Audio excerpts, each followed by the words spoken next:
ব্যস্ত সড়কের মাঝখানে হঠাৎ ধস, মুহূর্তেই তৈরি হয় ৩০ মিটার চওড়া গর্ত। তলিয়ে যায় ৩টি যানবাহন, যেন গোটা সড়কটাকেই গিলে নিতে চাইছে অদৃশ্য এক দানব। ভয়াবহ এই দৃশ্য দেখে চারপাশে ছড়িয়ে পড়ে তীব্র আতঙ্ক। বুধবার সকালে থাইল্যান্ডের রাজধানী ব্যাংককের স্যামসেন রোডে ঘটে এ মর্মান্তিক দুর্ঘটনা। স্থানীয় সময় সকাল ৭টা১৩ হঠাৎ তৈরি হয় বিশাল এক শৃঙ্খল। মুহূর্তেই অদৃশ্য হয়ে যায় রাস্তাটির বড় একটি অংশ। এ সময় আতঙ্ক ছড়িয়ে পড়ে আশপাশের ভবনগুলোতে। নিরাপত্তার স্বার্থে খালি করা হয় ভাজিরা হাসপাতাল ও নিকটবর্তী পুলিশ স্টেশন।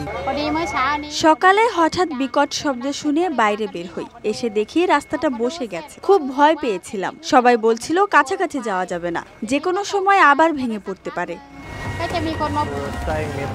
আমরা ঘটনাস্থলের কাছাকাছিই ছিলাম। খাবার খুঁজতে বাইরে বের হয়েছিলাম। এসে দেখি রাস্তাটা বন্ধ।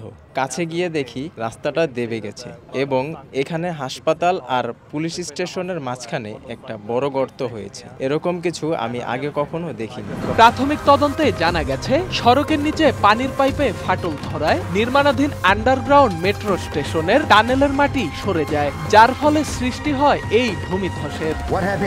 এখানে মূলত মাটির নিচে টানেল ধসে গেছে, ফলে উপরিভাগও ভেঙে পড়েছে। এটাকে জরুরি এলাকা ঘোষণা করতে হবে এবং দ্রুত বন্ধ করতে হবে, না হলে আশপাশের মাটি ও পানি ধসে গিয়ে আবারও ভয়াবহ হয়ে উঠতে পারে।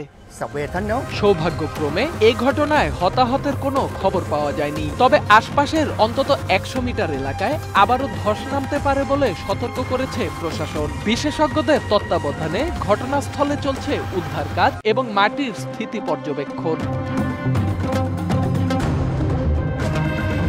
Dhaka express desk report.